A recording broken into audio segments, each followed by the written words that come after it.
Hey everybody, PC Outcast here. We're taking a look at the upcoming changes to the Dragonhold DLC for ESO and what that means for the various classes. In this video, we're going to take a look at Warden. If you're more interested in one of the other classes, check out the description. Hopefully by the time I have posted this video and you're watching it, I will have added the links so you can look at whichever class interests you the most. So Warden, Animal Companions, Betty Netch. This ability and its morphs now grant major brutality and sorcery at base, but the base ability no longer restores magicka every second while active. That was really nice, having it be able to just restore magicka, but now it doesn't. These abilities now remove one negative effect from you every 5 seconds. That's nice. Reduce the duration to 19 seconds from 22 seconds on the base ability. That sucks. The blue Betty Netch morph. This morph reinstates the magicka restore functionality. Okay. Reduced the final duration to 22 seconds, down from 27. Bull Netch morph reinstates the stamina restore functionality. Reduced the final duration to 25 seconds, down from 27. So overall, an improvement, somewhat, and they're making it clear the differentiation between this is magicka, magic restore, stamina restore. You now get major brutality and sorcery, but you don't get the magicka regen on base. You have to upgrade to the blue Betty instead of the bull Netch. And you have less duration, which is too bad. But this one does also I guess the base this probably carries over, and that it reduces a negative effect every 5 seconds. All right. Dive. This ability has received new functionality to help it stand alone as a spammable, but has received some reductions to the base functionality that were in place to make up for the fact that it lacked any gameplay altering effects. Reduce the damage of these abilities by 10% and increase their base cost to 27 from 24.30. That's not too bad. If you are at least 12 meters from the target upon dealing damage with these abilities, you now set them off balance. That's cool. Off balance builds are pretty neat. Cutting Dive morph. This morph no longer reduces the cost of the ability beyond the standard stamina cost reduction. It now applies a bleed to the target for 7 seconds if they are off balance, which can stack up to 7 times. Okay, so you have to be at least 12 meters, so you want to cast this before you go into an attack, or you want to back off so you can hit them from at least 12 meters away. I guess that's not too terribly far, but anyway. You have to hit them from that, which then can set them off balance. And cutting Dive will cause bleed damage if they are off balance, and it lasts for 7 seconds and can stack 7 times. That's interesting. So it's not as cheap to cast, but it does set them off balance and cause bleed. Interesting. I guess that's an overall buff. There's a slight increase in the cost, but it's not too bad. Swarm increased the cost of this ability and its morphs to 29.70 to encapsulate their new functionalities. These abilities now apply major vulnerability to the target for the duration of the DOT. Decrease damage per tick of these abilities by approximately 50%, which is in line with all the other nerfs to damage over time in this patch.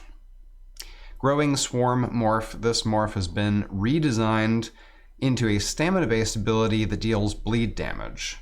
The swarm no longer spreads to nearby enemies upon completion, but instead deals damage to enemies in an area around the initial target. This damage is roughly 25% of the initial target's coefficient. Okay, so this is turned into an immediate AoE instead of a over time AoE, basically. But the damage is reduced and cost increased.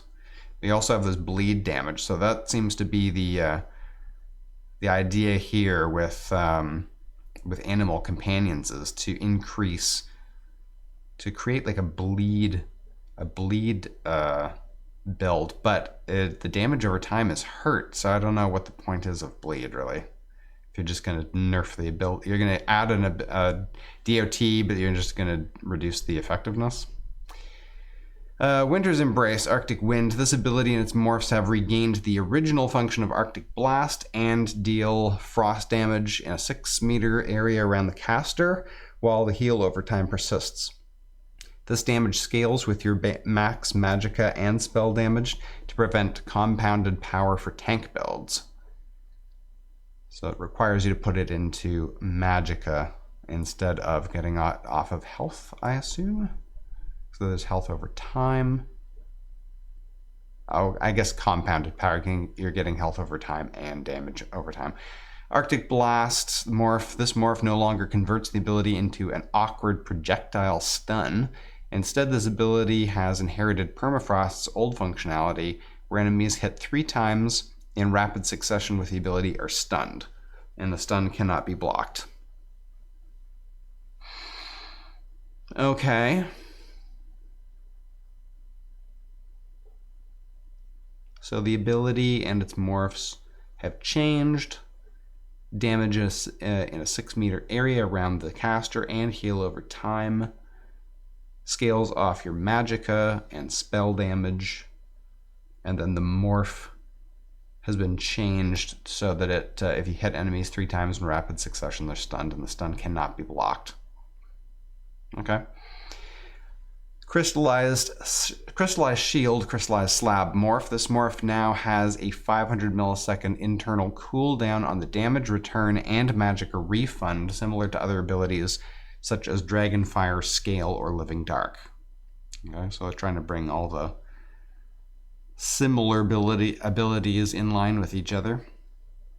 Gripping Shards, Winter's Revenge morph. Decrease the damage per tick of this morph by approximately 33%, so more damage, more nerfs to damage over time. Sleet Storm, Permafrost morph. This morph no longer stuns enemies who are hit multiple times by the effect, but instead increases the duration of the ability by 1 second per rank, up to 12 seconds at rank 4. Increase the snare potency to 70%, up from 40. Each tick of damage now applies the chilled status effect to enemies. Okay, so they basically moved the stun over to this and increased the potency of snare. And it also, each tick can apply chilled. Okay, so probably of all the builds, Warden might have actually taken the least of a beating. It still took damage, to the a hit to the damage over time abilities, but it seems I'm gonna say that the Warden is possibly the winner for this particular patch. Hope you enjoyed that. That was the Warden, and we'll see you in the next video.